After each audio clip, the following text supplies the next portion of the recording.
कल्याण मित्र। ये ब्रह्म वैवर्त पुराण का वो नाम है।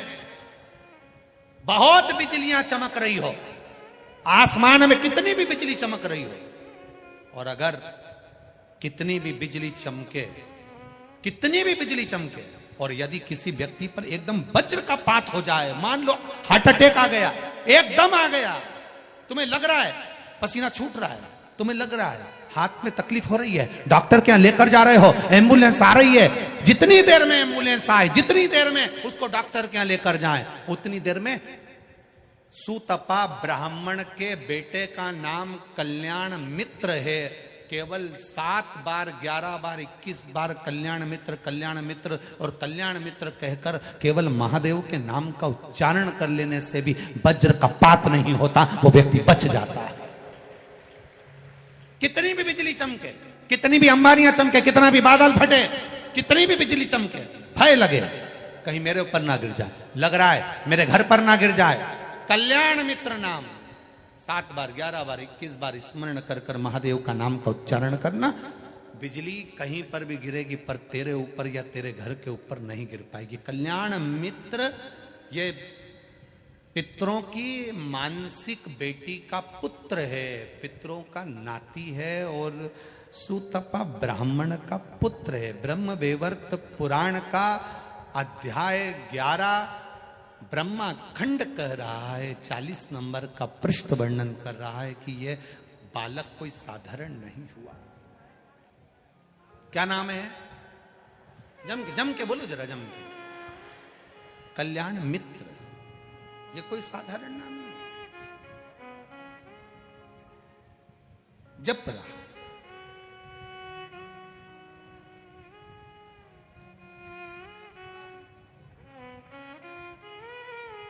कई लोग कल्याणेश्वर महादेव भी कहते हैं, ध्यान देना जरा सा। कल्याणेश्वर महादेव का महत्व क्या होता है? ब्रह्म वैवर्त पुराण में पितरों की जो अन्य बेटियां थीं, उन्होंने जो अनुष्ठान किया था, जब नाती, पितरों का नाती जब घर पहुंचता था, उसका जब लालन पोषण करती थी और वो शिव की आराधना करता दिखता था, तो उसका नाम कल्याणेश्वरी रखते थे। एक निवेदन आप सबसे रहेगा, जिनके लीवर में, किडनी में तकलीफें रहती है, डॉक्टर को दिखाते रहो, जांच कराते रहो। डायलिसिस भी चल रहा हो तो भी डॉक्टर को दिखाते रहो और इलाज कराते रहो, जांचें कराते रहो, डॉक्टर की दवाइयां लेते रहो, मना नहीं। पर दवाई को लेते हुए, डायलिसिस करवाते हुए किडनी लीवर पे सूजन आ गई हो, या भोजन नहीं पच रहा हो, वोमिटिंग ज्यादा आ रही हो, उस समय पर कल्याणेश्वर महादेव का स्मरण कर कर भी अगर आप शंकर जी को जल चढ़ाकर मात्र 2 बूंद जल भी, थोड़ा सा, एक छोटी सी चम्मच के बराबर जल का भी अगर कल्याणेश्वर महादेव के नाम से आचमन कर लेते हो, तुरंत 5 से 7 मिनट लगता है और शरीर को एकदम आराम मिलना प्रारंभ हो जाता है। कल्याणेश्वर महादेव,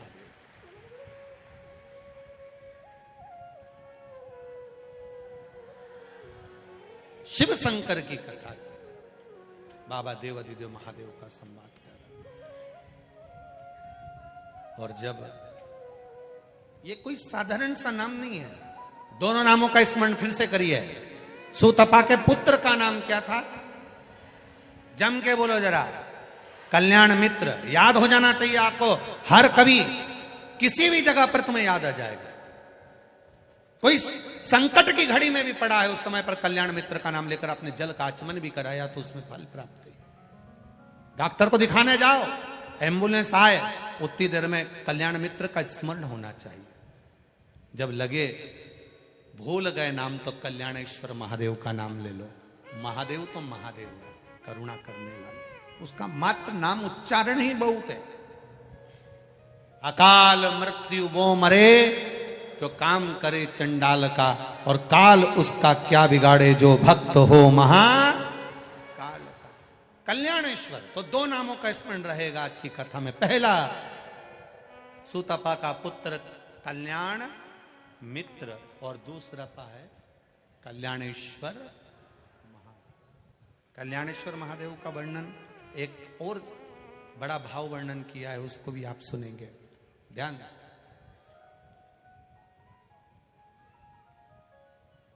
मान लो कोई अपनी प्लाट है, कोई अपनी जमीन है, कोई अपनी भूमि है, कोई अपना घर है, आपने किराए से दिया, कोई किसी को कोई कार्य के लिए दिया और उसने उस पर कब्जा कर लिया, नहीं छोड़ता, बहुत प्रयास कर लिया, अदालत तक में केस पहुंच गया, तब भी कल्याणेश्वर महादेव का 108 चावल का दाना या 108 श्वेत पुष्प की पत्ती, सफेद फूल की कोई भी पत्ती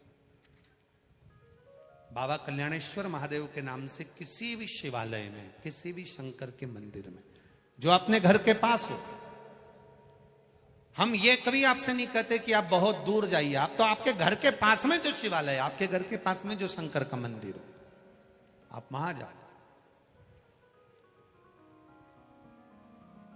प्रदोष काल के समय पर 108 चावल का दाना कल्याणेश्वर महादेव के नाम से आप समर्पित करिए, शिव का स्मरण करिए, बाबा से वही 108 चावल के दानों में से 107 दाने वापस लेकर आ जाइए और वो दाने आप अपने कक्ष के अंदर बस बाबा से प्रार्थना कर आ जाओ कि बाबा अब आपको संभालना है, आपको साधना है।